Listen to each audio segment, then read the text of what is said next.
Hello everyone, this is Nidhi Gupta, your English coach. I hope you all are keeping safe and doing good. I know most of the students right now want to know short tricks and tips to solve editing exercises, जिसको हम लोग error detection and correction की exercises भी बोलते हैं.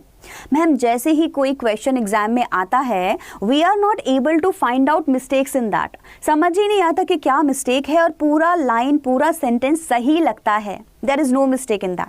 आपके साथ में अगर ऐसा होता है तो understand this that you lack grammar skills. शायद से आपने ग्रामर के सारे रूल्स अभी कवर नहीं किए हैं and that's why you are not able to find out the mistake.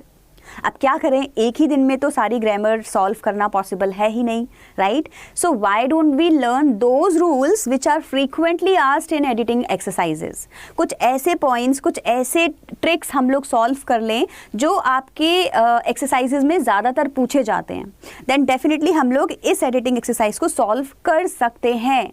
तो आज का जो मोटिव है वीडियो बनाने का वो यही है कि जैसे ही आपको कोई सेंटेंस दिखे, right, you should be able to find out error in that. आपको समझ आना चाहिए कि क्या है, कहाँ पे फोकस करना है, मेनली किस पॉइंट पे फोकस करना है और कैसे मिस्टेक को ढूंढना है. तो यही सब आज के वीडियो में हम लोग सीखने वाले हैं. इसके बाद में अभी एक एक्सरसाइज भी सॉल्व करेंगे जिसमें ये सारे पॉइंट्स मैं आपको बताऊंगी कि कैसे कैसे हम फाइंड आउट कर सकते हैं.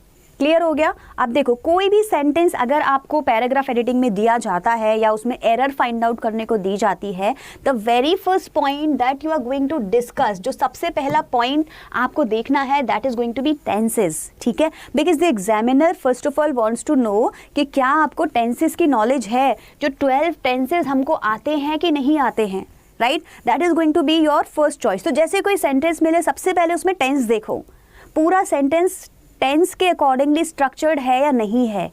ऐसा तो नहीं है कि सब्जेक्ट और वर्ब में इन्होंने डिफरेंशिएट किया हुआ है. बोला है टीचर, फिर बोला है टीचेस, राइट? आई होप ये सब्जेक्ट और वर्ब का जो कॉन्कॉर्ड है वो आपको आता है. अगर मैं बोलती हूँ टीचर, ठीक है, तो मुझे क्या बोलना है? Teaches, TEACHES, teaches English, right? ये हो गया मेरा टीचर टीचेस इंग्लिश का सेंटेंस. अगर मैं आपसे कहना चाहती हूँ टीचर्स, TEACHERS, टीचर्स, तो मैं बोलूंगी टीच इंग्लिश. ये बात सबको समझ आ रही है, right? So this is how, this is the first point in English that we need to focus on in grammar editing. क्या होगा? सब्जेक्ट के अकॉर्डिंग आपको बताना है कि वर्ब कैसी होनी चाहिए. सब्जेक्ट सिंगुलर है, वर्ब भी सिंगुलर होगी. सब्जेक्ट प्लूरल है, वर्ब भी प्लूरल होगी. क्लियर हुआ? पॉइंट 1. टेंस उसका कैसा होगा? प्रेजेंट में बात हो रही है तो प्रेजेंट में ही आगे लिखा जाएगा. पास्ट में बात हो रही है तो पास्ट का सेंटेंस लिखा जाएगा. We will solve it in exercise जब भी हम लोग करेंगे. फिर आपको किस पे फोकस करना है? पहले आपने टेंस देख लिया, सही है. आपने देख लिया सब्जेक्ट के साथ वर्ब का मैच बिल्कुल सही है मैम. तो देखो कहीं मॉडल वर्ब की मिस्टेक तो नहीं है. ऐसा तो नहीं है कि कहीं पे हमको मे लिखा हुआ है पर लिखना क्या था? मस्ट था. ऐसा तो नहीं है कहीं पे कैन लिखा हुआ था पर लिखना क्या था? कुड था. पास्ट के लिए कुड था, right? So these small mistakes if you will find out in any sentence, समझो कि आपने मिस्टेक को ढूंढ लिया है. वहां पे फोकस करना ज्यादा जरूरी है. नेक्स्ट क्या है? डिटर्मिनर्स. हम सबको डिटर्मिनर्स के बारे में पता है, right? A and the, these, those, this, that, ये क्या होती है? ये डिटर्मिनर्स होती हैं जो डिटरमाइन करने के लिए किसी सेंटेंस को वहाँ पे यूज़ की जाती हैं. अब ए, एन और द तो आर्टिकल्स में आते हैं. ये हमको सबको आने चाहिए कि ए कहाँ यूज़ होगा, एन कहाँ यूज़ होगा, द कहाँ यूज़ होगा. फोकस करो, क्या किसी सेंटेंस में ए लिखा हुआ है तो कहीं वहाँ ए की जगह एन तो नहीं आना, एन की जगह द तो नहीं लिखना है, right? This is where we need to focus on. कोई पास की चीज़ है तो कहीं वो दिस लगाना था but in the sentence it is written these. So these की जगह दिस तो नहीं करना है, दिस की जगह दीज तो नहीं करना है. This is called determiners. तो आपको देखो ऐसे ही कोई सेंटेंस मिलता है तो ऐसे ब्लाइंडली कुछ भी देखने नहीं लग जाना है. ऐसे फोकस करना है. टेंस देखना है, सही है. सब्जेक्ट वर्ब देखना है, सही है. मॉडल वर्ब, ओके, मिल गई मिस्टेक, राइट? हो सकता है मॉडल वर्ब की मिस्टेक आपको मिल जाए. फिर नेक्स्ट आप क्या करेंगे? डिटर्मिनर्स की मिस्टेक उसमें ढूंढना शुरू करेंगे. A, an, the, these, that, this, those, कहीं यहाँ पे मिस्टेक तो नहीं है, वो भी नहीं होगी. फिर हम कहाँ जाएंगे? फिर हम लोगों को देखनी है प्रेपोजिशन की mistake. In, on, at, right 2, कहीं ऐसा तो नहीं है कि इनमें कोई मिस्टेक मिलेगी। तो देखो क्या होता है, हम कुछ भी ढूंढते हैं तो obviously we are not able to find out, लेकिन अगर हम उन पॉइंट्स को फोकस करेंगे जहाँ पे हम देख रहे हैं, जैसे वर्ब में देखो, डिटर्मिनर्स में देखो, सब्जेक्ट वर्ब में देखो, तो हमारे चांसेस हैं कि हम इजीली सेंटेंस को ढूंढ लेंगे, मिस्टेक को ढूंढ लेंगे। फिर क्या होगा, देखो नेक्स्ट हमें मिस्टेक ढूंढनी है होमोफोन्स में। कहाँ पे? होमोफोन्स। क्या होते हैं होमोफोन्स? सेम वर्ड्स होते हैं जो जिनकी स्पेलिंग हो सकता है अलग हो, मीनिंग्स भी हो सकता है अलग हो, बट प्रोनाउंसिएशन में सेम लगने लगते हैं। कैसे वर्ड्स होते हैं ये? देखो पहला वर्ड हम बहुत ज़्यादा कन्फ्यूजन जिसमें करते हैं वो होता है देयर और देयर का। दोनों देयर आपको पता होने चाहिए। THERE देयर मतलब प्लेस, हियर एंड देयर, ठीक है, यहाँ वहाँ, तो ये वो वाला देयर होता है। THEIR देयर कौन सा होता है? ये होता है पजेसिव केस वाला देयर, ठीक है। कौन सा होता है? पजेसिव केस वाला देयर। जैसे कि they are reading their book, they are enjoying their party, तो जो देयर वाला होता है ये पजेसिव केस का होता है, और ये वाला जो होता है ये प्लेस वाला होता है। तो हमको क्या है, होमोफोन्स पता लगाने हैं कि क्या ये वाले होमोफोन्स हमें आते हैं या नहीं आते हैं, राइट। ऐसे ही देखो एक होमोफोन होता है एक्सेप्ट और एक्सेप्ट का, EXCEPT, राइट, और एक होता है एक्सेप्ट। अब मुझे बताओ कितने लोगों को पता है कि इन दोनों एक्सेप्ट में डिफरेंस क्या है। अगर आपको पता है आप मुझे कमेंट सेक्शन में बताना कि मैम इन दोनों एक्सेप्ट का मीनिंग क्या होता है, क्योंकि आपके पैराग्राफ में ऐसा आ सकता है, इसकी जगह पे ये लिखा होगा, इसकी जगह पे ये लिखा होगा, and you will be confused. तो ऐसे छोटे छोटे चीज़ें, right, we call it sense of language. Language हमें पता होनी चाहिए, देन ये जो पैराग्राफ की एक्सरसाइजेज होती है बहुत ईजी हो जाती है, ईजिली सॉल्व हो जाती है, बिल्कुल डर ही नहीं लगता है। क्लियर हो गया। नेक्स्ट मिस्टेक आप कहाँ देखोगे? नेक्स्ट मिस्टेक आप देखोगे कंजक्शन के अंदर, क्योंकि ये एक ऐसी मिस्टेक है जो बहुत ज़्यादा पूछी जाती है, ठीक है। जैसे कहीं पे लिखा है हु और कहीं पे लिखा है विच। अब आप बोलोगे मैम ये कंजक्शंस कहाँ से आ गए, ये तो क्वेश्चन वर्ड्स होते हैं। नहीं बेटा, ये कंजक्शंस भी होते हैं। When we use these words in between two sentences, दो सेंटेंसेस के बीच में जब इन्हें लगाया जाता है तो ये कंजक्शन का काम करते हैं, ठीक है। जैसे मुझे बोलना होगा she is the girl who met me yesterday, ये वो लड़की है जो मुझे कल मिली थी, तो इसका मतलब हो गया जो। अब समझने वाली बात ये है कि किसी पर्सन के लिए हमको लगाना है हु, और किसी लाइक नॉन लिविंग थिंग के लिए हमें लगाना है विच। क्लियर हो गया। ऐसे ही बहुत सारे और भी कंजक्शंस हैं जो गलत लगा दिए जाएंगे just to make you confuse, और आपको उनको सही करना रहेगा। जैसे कंजक्शंस हो गया इफ भी एक कंजक्शन होता है जब हम कंडीशनल सेंटेंस बनाते हैं, if you go there, right, ऐसा करके। ऐसे ही इफ की जगह पे दैट। अब अगर आपने रिपोर्टेड स्पीच पढ़ी है तो आपको पता होगा कि इफ इंटेरोगेटिव सेंटेंसेस का कंजक्शन होता है और दैट सिंपल स्टेटमेंट्स का कंजक्शन होता है। आपको पागल बनाया जा सकता है, आपको बेवकूफ़ बनाया जा सकता है, कुछ भी देके you will get confuse and you will not be able to find out the mistake in that. What you have to do, अगर आपको पता है कि कौन सा कंजक्शन कहाँ लगना है, you will not be like कि मैम मिस्टेक मिल ही नहीं रही है, you will definitely find out the mistake. Clear हो गया। लास्ट में प्रोनाउन के मिस्टेक्स रेयर होते हैं बट मिलते हैं। हर की जगह हिम होगा, हिम की जगह दैम होगा, और ये भी हो सकता है कि ही लिखा हो पर लिखना ऑब्जेक्ट था। आपको समझ आता है ना, प्रोनाउन सब्जेक्टिव और ऑब्जेक्टिव दो तरीके से हो सकते हैं, right, subjective pronoun, objective pronoun. अगर हम बात करेंगे तो देखो ही क्या है, ही एक सब्जेक्टिव प्रोनाउन है और इसका ऑब्जेक्टिव प्रोनाउन क्या होता है, हिम। अगर किसी सेंटेंस में हिम लिखने की जगह वहाँ ही लिख दिया, you will be like subject तो है, आई मीन प्रोनाउन तो है, बट हमको कौन सा प्रोनाउन चाहिए, सब्जेक्टिव या ऑब्जेक्टिव।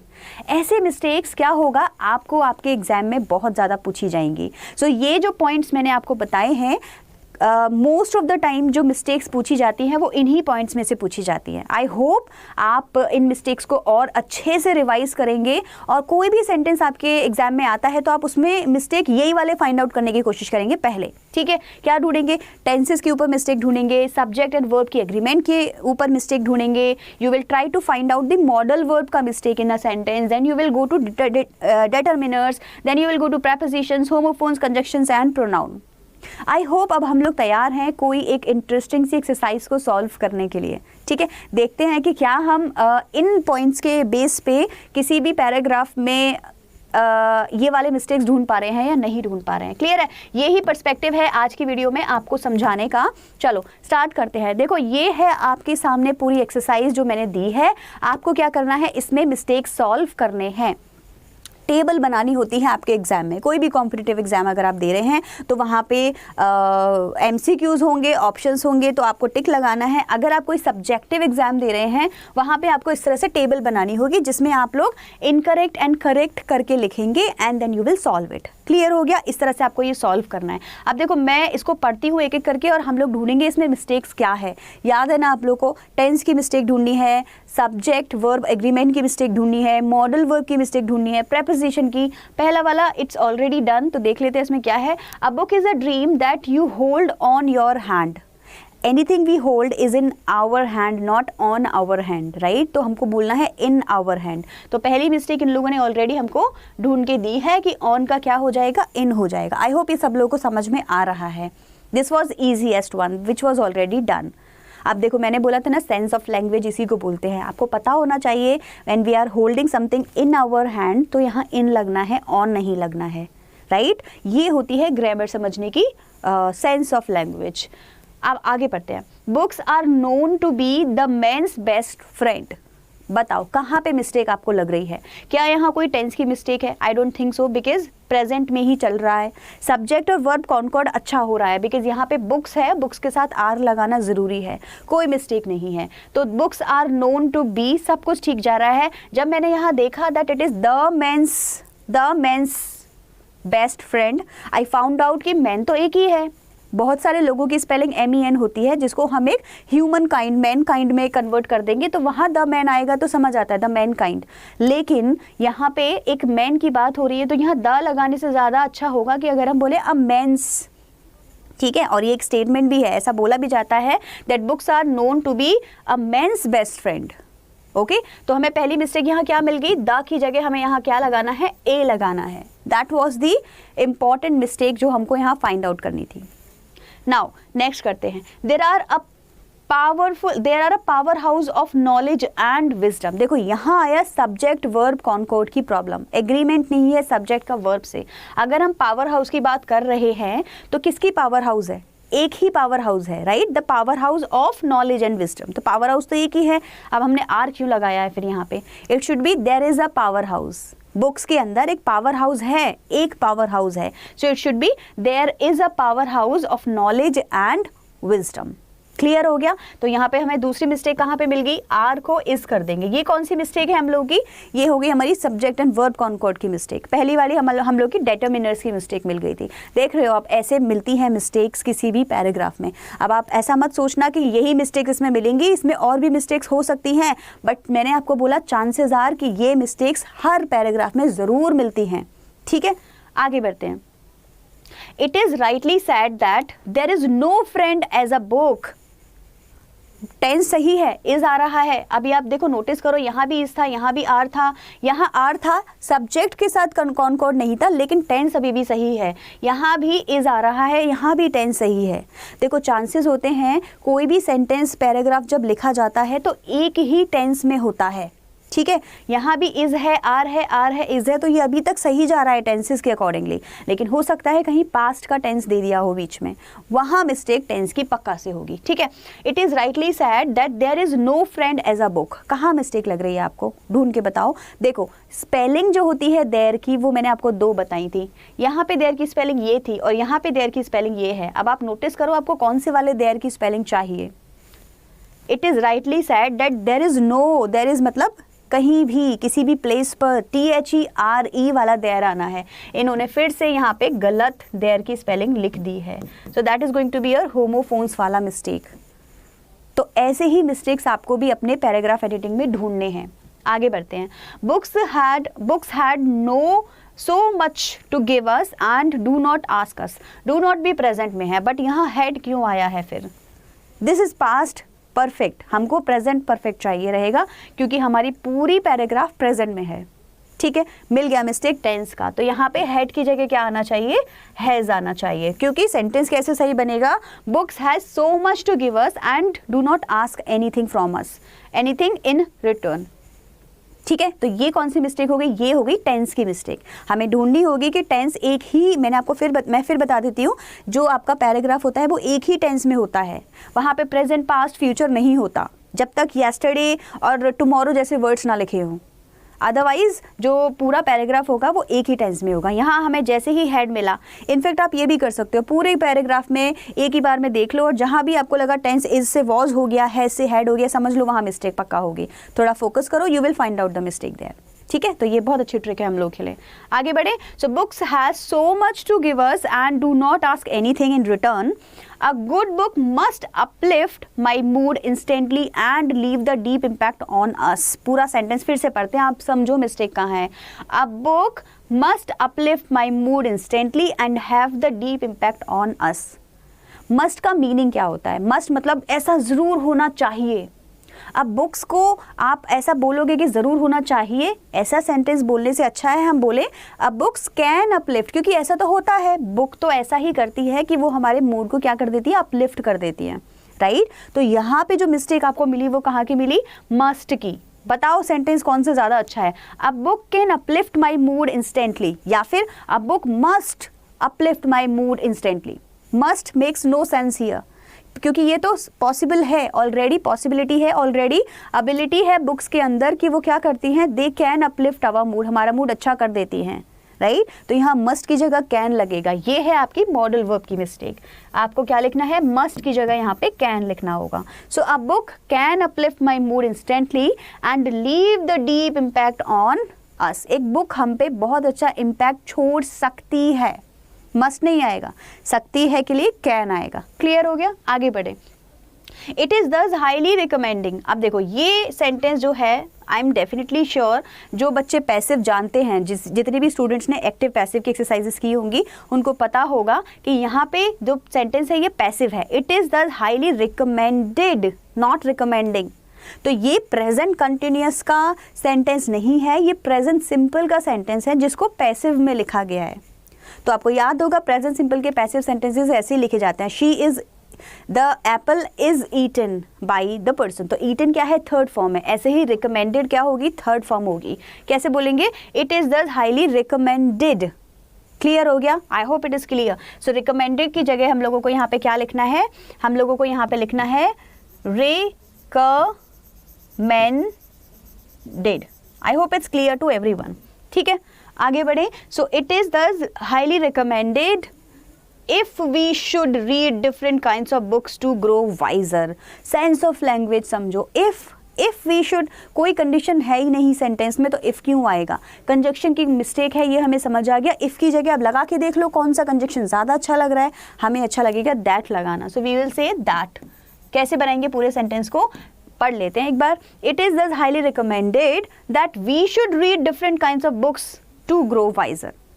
ईजी था। देखो पूरे पैराग्राफ में जो जो मिस्टेक्स आपको मिलती गई हैं, आप नोटिस करोगे कि आपको स्टार्टिंग में लग रहा होगा कि वो थोड़ी सी टफ हैं, राइट, बट जैसे जैसे आप उसको सॉल्व करोगे आपको समझ आएगा कि ये टफ बिल्कुल नहीं थी। शायद मेरा फोकस उधर साइड नहीं गया था, मैंने सोचा ही नहीं था कि इफ़ को भी दैट में कन्वर्ट किया जा सकता है। तो जितने भी पॉइंट्स मैंने आपको बताए थे इसमें, एक बार और देख लेते हैं। जितने भी पॉइंट्स मैंने आपको इसमें बताए थे, आपको यहाँ पर ही अपनी मिस्टेक को ढूंढने की कोशिश करनी है। ठीक है, you have to find out a mistake in tenses, subject and verb का एग्रीमेंट में, मॉडल वर्ब्स में, डिटर्मिनर्स में, प्रेपोजिशन में, होमोफोन्स में, कंजक्शंस में एंड प्रोनाउन में। जितनी ज़्यादा मिस्टेक्स आप ऐसे पॉइंट्स पे देखोगे उतना कम टाइम आपका वेस्ट होगा। हो सकता है एक ही बार में कभी कभी आपको समझ आ जाए, डिटर्मिनर देखते हैं और वहीं आपको डिटर्मिनर की मिस्टेक वहाँ मिल जाए and your 10 seconds are saved. ठीक है, इस तरह से आप सॉल्व कर सकते हैं इस एक्सरसाइज को। बाकी if you want to solve more of these exercises, sessions आपके यहाँ पर हैं ऑलरेडी, आप कोशिश करो इन सेशंस को सॉल्व करने की। ठीक है, यहाँ पे एक्सरसाइजेस भी मिलेंगी आपको और रूल्स को और अच्छे से एक्सप्लेन भी मैंने किया है। लेट मी नो कि ये वीडियो आपके लिए यूज़फुल था या नहीं, और क्या आपने इन एक्सरसाइजेस को जाके एक बार सॉल्व करने की कोशिश की या नहीं की। ठीक है, I will meet you again very soon with another video. Till then, bye everyone.